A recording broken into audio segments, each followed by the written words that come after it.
Hello guys, நம்ம எல்லாராலையுமே ஏன் ஒரு விஷயத்த செஞ்சு முடிக்க முடியல, ஒரு விஷயத்துல சக்சஸ் அடைய முடியல, நம்ம எப்பவுமே அன்ஹாப்பியா இருக்கோம் அப்படின்னா அதுக்கு ஒரு காரணம் இருக்கு. ஏன்னா நம்மளை சுத்தி இருக்கிறவங்க, நம்ம கூட இருக்கிறவங்க, இந்த உலகத்துல எங்கேயோ இருக்கிறவங்க, இப்படி எல்லார பத்தியுமே நம்ம தெரிஞ்சு வச்சிருக்கோம். ஆனா நம்மளோட மெயினான ஒரு விஷயம், அதாவது நம்மளோட பிரெயினை பத்தி நம்ம சுத்தமா தெரிஞ்சுக்கிறதே கிடையாது. ஸ்கூல்லையுமே சரி, காலேஜ்லயுமே சரி, எல்லாத்த பத்தியுமே சொல்லி தராங்க. பிசிக்ஸ், கெமிஸ்ட்ரி, மேக்ஸ், எப்படி கெமிக்கல் ரியாக்ஷன் உருவாகுது, எப்படி பூ பூக்குது, எப்படி கை காய்க்குது, இப்படி எல்லாத்தையுமே சொல்லி தராங்க. ஆனா நம்மளோட பிரெயின், அதாவது நம்ம மூளை எப்படி ஒர்க் ஆகுது அப்படின்னு சொல்றதே கிடையாது.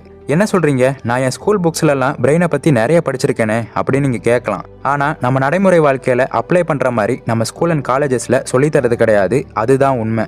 நம்மள பெரும்பாலானவங்க என்ன நினைக்கிறோம்னா, இந்த மூளை பத்தி எல்லாம் நம்ம ஏன் தெரிஞ்சுக்கணும், இதெல்லாம் நியூரோலஜிஸ்டும் சைக்காலஜிஸ்டும் தானே தெரிஞ்சுக்கணும் அப்படின்னு நினைக்கிறோம். ஆனா இது நம்ம தெரிஞ்சுக்காதனால தான் நம்ம வாழ்க்கையில நிறைய பிரச்சனைகளை நம்ம ஃபேஸ் பண்ணிக்கிட்டு இருக்கோம். ஸோ இன்னைக்கு நம்ம பிரெயின் ரூல்ஸ் அப்படிங்கிற புத்தகத்துல நம்ம மூளையை பத்தின நம்மள நிறைய பேர் தெரிஞ்சுக்காத 13 விஷயங்களை பத்தி தான் பார்க்க போறோம். முக்கியமா அதுல 10வது 11வது பாயிண்ட் பாத்தீங்கன்னா நீங்க எப்பவுமே மறக்க கூடாது. ஸோ ஸ்கிப் பண்ணாம இந்த வீடியோ ஃபுல்லா பாருங்க. வாங்க ஸ்ட்ரெயிட்டா வீடியோக்குள்ள போலாம். So first rule, exercise boost your brain. மனிதர்கள் எப்பவுமே 8 மணி நேரம் இல்லைனா 10 மணி நேரம் ஒரே இடத்துல உட்காந்து வேலை செய்யறதுக்காக உருவாக்கப்பட்டவங்க கிடையாது. அவங்க பிரெயினுக்கு அது சுத்தமாவே பிடிக்காது. நம்ம என்னதான் பயங்கரமா எவால்வ் ஆயிருந்தாலும் நம்ம பிரெயின் அப்படிங்கிறது இன்னும் பழங்காலத்து பிரெயினா தான் இருக்கு. அந்த காலத்துல குறைஞ்சது 20 கிலோமீட்டராவது நடந்திருப்பாங்க. ஸோ நம்ம மூளையில அந்த ஞாபகங்களும் அந்த பழக்கங்களும் இப்பவும் இருந்துகிட்டே தான் இருக்கு. அதனால தான் எப்பவுமே பாத்தீங்கன்னா நீங்க எங்கேயாவது வெளியே போகணும் அப்படின்னா அது உங்களுக்கு ரொம்ப பிடிக்கும். பரபரப்பா இருக்கக்கூடிய நகர்ப்புறங்கள்ல இருக்கிறத விட ஒரு அமைதியான காட்டுப்பகுதிக்குள்ள போகும்போது நீங்க இன்னும் ஹாப்பியாவும் பீஸ்ஃபுல்லாவும் ஃபீல் பண்ணுவீங்க.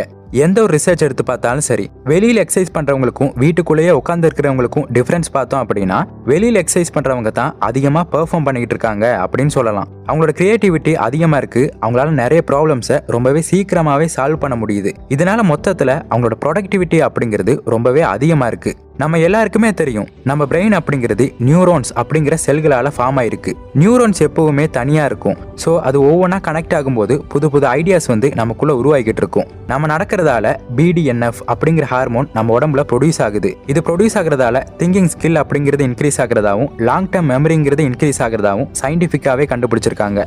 ஸோ நம்ம பிரெயினோட கெப்பாசிட்டியை, நம்ம பிரெயினோட பெர்ஃபார்மன்ஸை அதிகப்படுத்தணும் அப்படின்னா முதல் விஷயம், டெய்லியும் உங்க உடம்பு அசைக்கிற மாதிரியான வேலைகளை செய்யுங்க. அது பெரிய வேலையா இருக்கணும் கூட அவசியம் இல்ல, சின்ன சின்ன வேலையா கூட இருக்கலாம். அடுத்து second rule, the human brain evolved to. அதாவது இது வரைக்கும் நம்ம என்ன நினைச்சுக்கிட்டு இருக்கோம் அப்படின்னா நம்ம கிட்ட ஒரு பிரெயின் தான் இருக்கு அப்படின்னு. ஆனா நம்ம பிரெயினை பார்க்கும்போது அது 3 கேட்டகரியா பிரிக்கப்படுது. முதலாவது லிசார்ட் பிரெயின் அப்படின்னு சொல்றாங்க. இந்த பிரெயின் தான் நம்மளோட பாடி ஃபங்க்ஷன்ஸை கண்ட்ரோல் பண்ணுது. ஃபார் எக்ஸாம்பிள், நம்ம மூச்சு விடுறது, இதயம் துடிக்கிறது, நம்ம தூங்குறது, எந்திரிக்கிறது, இது எல்லாத்தையுமே லிசார்ட் பிரெயின் தான் கண்ட்ரோல் பண்ணுது. செகண்ட் பிரெயின் வந்து மெமாலியன் பிரெயின் அப்படின்னு சொல்லப்படுது. நம்ம ஒவ்வொரு நாளுமே சர்வை பண்ண வைக்கிறது இந்த பிரெயின் தான். அதாவது நம்மளை எதிரிகள் தாக்க வரும்போது நம்ம எதிர்த்து சண்டை போடுறது, நமக்கு பசிக்கும் போது நம்ம சாப்பிடுறது, உணர்ச்சிகளை வெளிப்படுத்துறது, நம்மளோட இனப்பெருக்கம், இது எல்லாமே மெமாலியன் பிரெயினால தான் நடக்குது அப்படின்னு சொல்றாங்க. அடுத்ததா 3வது பிரெயின், ஹியூமன் பிரெயின். இது வரைக்கும் பார்த்த இந்த 2 பிரெயினுங்கிறது விலங்குகள் கிட்டையும் நம்ம கிட்டையும் பொதுவா இருக்கக்கூடியது. ஆனா இந்த பிரெயின் அப்படிங்கிறது மனிதர்களோட பரிணாம வளர்ச்சியால உருவாக்கப்பட்டது. இந்த பிரெயின் தான் நம்ம லைஃப்ல வர காம்ப்ளிகேட்டடான டாஸ்கை நம்ம சிந்திக்கிற திறனால சரி செய்யுது. ஆனா இந்த மூளை இருக்கிறதுனால மட்டுமே நம்ம எல்லாத்தையுமே சரியா செஞ்சிருவோமா அப்படின்னு கேட்டா கிடையாது. ஏன்னா இதுக்கு முன்னாடி பார்த்த அந்த 2 பிரெயினுமே இது கூட தான் வேலை செஞ்சுக்கிட்டு இருக்கும். நம்ம ஒரு விஷயம் செய்யும் போது அது நம்ம நினைச்ச மாதிரி நடக்கலன்னா நம்ம ரொம்ப ஸ்ட்ரெஸ் ஆயிருவோம். அந்த மாதிரி நம்ம ஸ்ட்ரெஸ் ஆகும்போது இந்த பிரெயின் வந்து ஸ்லோவாயிரும். அதுக்கு பதிலா மற்ற 2 பிரெயினுமே நம்மளை கண்ட்ரோல் பண்ண ஆரம்பிக்கும். இதனால தான் நம்ம கோவப்படும் போது இல்ல எமோஷன் ஆகும்போது தப்பான முடிவுகள் எடுத்துடுறோம். ஸோ எப்பெல்லாம் அந்த 3வது பிரெயினை நம்ம சரியா பயன்படுத்தாம இருக்கிறோமோ அப்பெல்லாம் விலங்குகள் மாதிரி நம்ம செயல்பட ஆரம்பிப்போம். எப்பெல்லாம் இந்த மூளையை நம்ம சரியா பயன்படுத்துறோமோ அப்பதான் மனுஷங்கள் மாதிரியே நம்ம நடந்துக்க ஆரம்பிப்போம். எப்ப இந்த 3 பிரெயினோட தன்மைகளை புரிஞ்சுக்கிட்டு நம்ம செயல்பட ஆரம்பிக்கிறோமோ அப்பதான் நம்ம மனுஷனாவே வாழ ஆரம்பிக்கிறோம். அடுத்ததா 3வது rule, every brain is wired differently. அதாவது மனிதர்களுக்கு கொடுக்கப்பட்ட மூளைங்கிறது ஒரே மாதிரி தான் இருக்கும். ஆனா அதுல இருக்கக்கூடிய வயரிங், அதாவது நியூரான் கனெக்ஷன் வந்து ஒவ்வொருத்தங்களுக்குமே வேறுபட்டதா தான் இருக்கும். இது ஒவ்வொருத்தங்களுக்குமே டிஃபரெண்டா இருக்கிறதுனால தான் ஒவ்வொருத்தங்களுக்கும் ஒவ்வொரு கேரக்டர் இருக்கு. அதே மாதிரி தான் இந்த உலகங்கிறது ஒன்னா இருந்தாலும் அதை நம்ம ஒவ்வொருத்தங்களுமே பார்க்கக்கூடிய விதம்ங்கிறது வேற வேற மாதிரி இருக்கும். இதுக்கு காரணமும் நம்ம பிரெயின்ல இருக்கக்கூடிய அந்த கனெக்ஷன் தான் காரணம். எப்பவுமே வீட்டுல ஒரே இடத்துல இருக்கிறவங்க ஒரே மாதிரி யோசிப்பாங்க. மக்களை பத்தின பார்வைங்கிறது அவங்களுக்கு வேற மாதிரி இருக்கும். ஆனா எப்பவுமே எக்ஸ்ப்ளோர் பண்ணிக்கிட்டு டிராவல் பண்ணிக்கிட்டு இருக்கவங்களுக்கு அவங்களுக்கு மக்களை பத்தி இருக்கக்கூடிய பார்வைங்கிறது வேற மாதிரி இருக்கும். இது எல்லாத்துக்குமே காரணம் நம்ம மூளையில கொடுக்கப்பட்ட இன்ஃபர்மேஷன் மூலமா அங்க ஃபார்ம் ஆயிருக்கக்கூடிய அந்த வயரிங்னால தான். இந்த வயரிங் எல்லாமே நம்ம அனுபவங்கள் மூலமா கிடைக்குது. அந்த அனுபவங்களை நம்ம நேரடியாகவும் தெரிஞ்சுக்கலாம், அதே மாதிரி புத்தகம் படிச்சும் நம்ம தெரிஞ்சுக்க முடியும். ஸோ நீங்க எந்த மாதிரியான சூழ்நிலைகள்ல இருக்கீங்களோ, எந்த மாதிரியான தகவல் எடுத்துக்கிறீங்களோ அதை பொறுத்து தான் உங்களோட கேரக்டர்ஸ் அண்ட் பிஹேவியர்ஸ் அமையுது. அடுத்ததா 4வது rule, we don't pay attention for boring things. நம்ம நிறைய பேர் நல்லதுன்னு நினைச்சு ஒரு விஷயத்தை தப்பா நினைச்சுக்கிட்டு இருக்கோம். அதுதான் மல்டி டாஸ்கிங். அதாவது டிவி பார்த்துக்கிட்டே சாப்பிட்றது, சாப்பிட்டுக்கிட்டே படிக்கிறது, படிச்சுக்கிட்டே மொபைல் போன் யூஸ் பண்றது, இந்த மாதிரி 2-3 வேலைகளை ஒரே நேரத்தில் பண்ணிக்கிட்டு இருப்பாங்க. இது நல்லது தானே, இதுல என்ன தப்பு இருக்கு அப்படின்னு நீங்க கேட்கலாம். சயின்ஸ் என்ன சொல்லுது அப்படின்னா ஹியூமன் பிரெயினால மல்டி டாஸ்கிங் பண்ண முடியாது. அப்படியே பண்ணணும்னு நினைச்சாலும் பிரெயின் ஒவ்வொரு டாஸ்க்குமே மாறி மாறி ஷிஃப்ட் ஆகிக்கிட்டு இருக்கும். இந்த மாதிரி நிறைய வேலைகளை நம்ம மூளைக்கு கொடுக்கும்போது அது சீக்கிரமா டயர்ட் ஆயிரும். அதனாலேயே அந்த வேலையை நம்மளால செய்ய முடியாம போயிடும். ஸோ இனிமே நீங்க எந்த ஒரு விஷயத்தை செஞ்சாலும் அதை முழு கவனத்தோட செய்ய பழகுங்க. அடுத்ததா 5வது, ரிப்பீட் டு ரிமெம்பர். ஒரு விஷயத்தை நம்ம ஞாபகம் வச்சுக்கணும், அதை லாங் டைம் மெமரிக்கு கொண்டு போகணும் அப்படின்னா அதை நம்ம திரும்ப திரும்ப செஞ்சுக்கிட்டே இருக்கணும். அப்படி ஒரு விஷயத்தை நம்ம ரிப்பீட்டடா பண்ணிக்கிட்டு இருக்கிறதுனால அது நம்ம லாங் டைம் மெமரியில சேவ் ஆயிரும். ஃபார் எக்ஸாம்பிள், இப்போ நீங்க ஏதோ ஒரு விஷயத்தை படிக்கிறீங்க அப்படின்னாலும் ஒரு வாட்டி அதை நீங்க படிக்கும்போது உங்களோட டெம்பரவரி மைண்ட்ல தான் அது இருக்கும்னு சொல்றாங்க. ஸோ அதை நீங்க திரும்ப திரும்ப ரிப்பீட் பண்ணிக்கிட்டு இருந்தீங்க அப்படின்னா தான் அது உங்க லாங் டைம் மெமரியில சேவ் ஆகும். ஃபார் எக்ஸாம்பிள், நம்ம ஸ்கூல்லயோ காலேஜ்லயோ ஒரு முக்கியமான டாபிக்கை படிச்சிருப்போம். அந்த டாபிக்கை படிச்சு முடிச்சதுக்கு அப்புறம் அப்படியே விளையாட போயிட்டு அடுத்த நாள் பார்த்தோம்னா அது நம்ம ஞாபகத்திலேயே இருக்காது. அதுவே அதை நீங்க ஒரு நோட்ஸ் எடுக்கிறீங்க, அந்த நோட்ஸை நீங்க வீட்டுக்கு வந்ததுக்கு அப்புறமும் ஒரு ரீகேப் பண்றீங்க அப்படின்னா அதுக்கப்புறம் யார் அந்த கேள்வியை கேட்டாலும் அந்த கேள்விக்கு ஈஸியாவே உங்களால பதில் சொல்ல முடியும். இது எதனாலனா அது ரிப்பீட்டடா நீங்க திரும்ப திரும்ப பண்ணதுனால தான். ஸோ நீங்க ஒரு டான்சர் ஆகணும், இல்ல ஒரு சிங்கர் ஆகணும், இல்ல ஒரு ஆக்டர் ஆகணும், இந்த மாதிரி நீங்க என்ன ஆகணும்னாலும் சரி, அந்த துறை சார்ந்த விஷயங்களை நீங்க திரும்ப திரும்ப செய்யும் போது நிச்சயமா அந்த துறையில நீங்க ஒரு ஸ்பெஷலிஸ்டாவே மாற முடியும். அடுத்ததா 6வது rule, sleep well think well. நம்மள நிறைய பேருக்கு சாப்பிட்ட உடனேயோ இல்ல மதியான நேரத்திலேயோ தூக்கம் வரதுக்கு வாய்ப்பு இருக்கு. ஆனா இந்த மாதிரி நேரத்திலலாம் தூங்கக்கூடாது அப்படின்னு சொல்லிட்டு அதை நம்ம அவாய்ட் பண்ணிடுவோம். ஆனா இந்த புக்ல என்ன சொல்லியிருக்காங்க அப்படின்னா நமக்கு எப்ப தூக்கம் வருதோ அப்ப நம்ம தூங்கிடணுமா. ஏன்னா நம்ம பாடி அந்த ரெஸ்ட்டை கேட்குது, அதுக்கு அது தேவைப்படுது அப்படின்னு அர்த்தம். நம்ம பாடிக்கு நல்லாவே தெரியும் நமக்கு எப்ப தூக்கம் வேணும் எப்ப வேணாம் அப்படின்னு. அதே மாதிரி இந்த மாதிரி சின்ன சின்ன நேப் எடுக்கிறதுனால நம்ம பிரெயின் பெர்ஃபார்மன்ஸ் அப்படிங்கிறது இன்க்ரீஸ் ஆகிறதா சயின்டிஸ்ட் கண்டுபிடிச்சிருக்காங்க. ஸோ நம்ம சரியான அளவு தூங்குறது நம்ம பிரெயினுக்கு ரொம்பவே நல்லதுன்னு சொல்றாங்க. ஸோ தேவையான அளவு நேரம் தூங்குங்க, அது ரொம்பவே முக்கியம். அடுத்ததா 7வது rule, stressed brain not learn the same way. நம்ம பிரெயின் ஸ்ட்ரெஸ்ஸா இருக்கும்போது நம்ம பிரெயினால எதையுமே யோசிக்க முடியாது.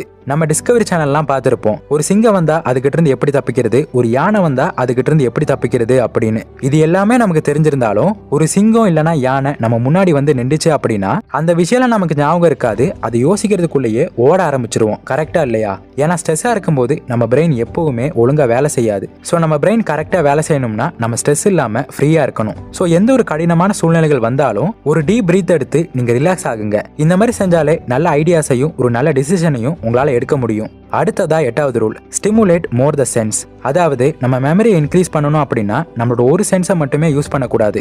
அதாவது நம்ம ஐம்புலன்களையுமே யூஸ் பண்ணாதான் நம்ம மெமரி பவரை இன்க்ரீஸ் பண்ண முடியும். ஏன்னா நம்ம பிரெயினுக்கும் வெளி உலகத்துக்கும் இருக்கக்கூடிய கானெக்ட் இந்த சென்சஸ் தான். அதாவது நம்ம கண்ணு, காது, மூக்கு, நாக்கு, தோல், இது எல்லாமே. இது எந்த அளவுக்கு நம்ம அதிகமா யூஸ் பண்றோமோ அந்த அளவுக்கு நம்ம பிரெயினுக்கு ஸ்ட்ராங்கான எலக்ட்ரிக்கல் சிக்னல் கிடைக்கும். அப்படி கிடைக்கும் போது நம்ம பிரெயின்ல நிறைய நியூரான் கனெக்ஷன் ஏற்படும். நிறைய நியூரான் கனெக்ஷன் ஏற்படுது அப்படின்னா நம்ம பிரெயினால ஈஸியாவே அதை புரிஞ்சுக்க முடியும், ஞாபகம் வச்சுக்க முடியும். இதுக்கு உதாரணமா நம்ம மெடிடேஷன் பண்றதை சொல்லலாம். ஏன்னா நம்ம மெடிடேஷன் பண்ணும்போது இந்த ஐம்புலன்களுமே ஆக்டிவேட் ஆகுது. அந்த நேரத்துல நம்ம சில முத்திரைகளை கையில வைக்கும் போது அடுத்த தடவை எப்ப அந்த முத்திரையை வச்சாலுமே நம்மளால ஈஸியாவே நம்மளோட ஃபோக்கஸை அதிகரிக்க முடியும். அடுத்ததா 9வது rule, vision trumps all other census.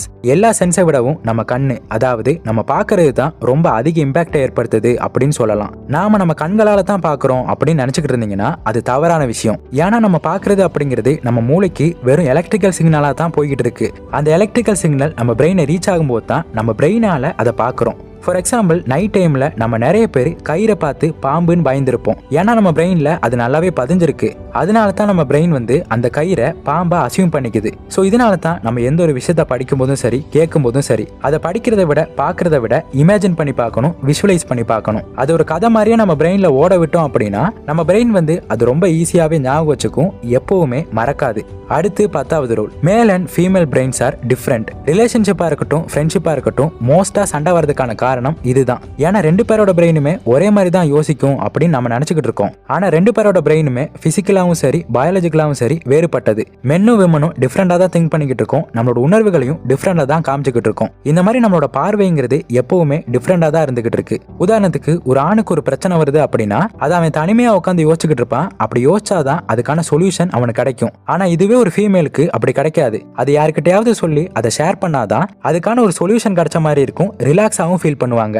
கடைசியா 11வது rule, we are powerful and natural explorer. நமக்கு நேச்சுரலாவே எக்ஸ்ப்ளோர் பண்ற ஒரு திறமை இருக்கு. அதனால தான் நம்ம நிறைய விஷயங்களை கத்துக்கிட்டே இருப்போம். நம்ம குழந்தையா இருக்கும்போது எப்படி இருந்திருப்போம்னு கொஞ்சம் யோசிச்சு பாருங்க. நம்ம ஏதாவது ஒரு பொம்மையை எடுத்து விளையாடிக்கிட்டு இருப்போம், அதுக்கப்புறம் அதை தூக்கி போட்டுருவோம். அப்புறம் ஏதோ ஒரு விஷயத்த கிறுக்கிக்கிட்டு இருப்போம், அப்புறமா அதை தூக்கி வீசிடுவோம். இது எல்லாமே நம்ம மூளையில் நடக்கக்கூடிய ஒரு எக்ஸ்ப்ளோரேஷன் ப்ராசஸ் அப்படின்னு சொல்லலாம். மோஸ்டா நம்ம பிரெயினுங்கிறது எப்படிப்பட்டது அப்படின்னா எந்த விஷயமா இருந்தாலும் அதை அப்சர்வ் பண்ணி அதுல இருந்து நிறைய விஷயங்களை கத்துக்கும். நம்ம எந்த ஒரு விஷயத்த செய்யும் போதும் அதுல இருந்து கிடைக்கக்கூடிய விளைவை பொறுத்து இதெல்லாம் நம்ம பண்ணணும், இதெல்லாம் பண்ணக்கூடாது அப்படின்னு பிரெயின் வந்து அதுல இருந்து கத்துக்கும். நம்ம இந்த உலகத்துல சர்வைவ் ஆகணும் அப்படிங்கிறதுக்காக நம்ம பிரெயின் வந்து புது புது விஷயங்களை கத்துக்கிட்டே இருக்கும். ஸோ நம்ம பிரெயினுங்கிறது கத்துக்கிறதுக்கு தயாரா தான் இருக்கு, ஆனா நம்ம தான் அதை ட்ரெயின் பண்றதுக்கு தயாரா இல்லை. ஸோ இந்த வயசுல தான் கத்துக்க முடியும், இதுக்கு மேல கத்துக்கவே முடியாது அப்படின்லாம் கிடையாது. நம்ம சாகிற வரைக்கும் எந்த விஷயமா இருந்தாலும் நம்மளால கத்துக்கிட்டே இருக்க முடியும்.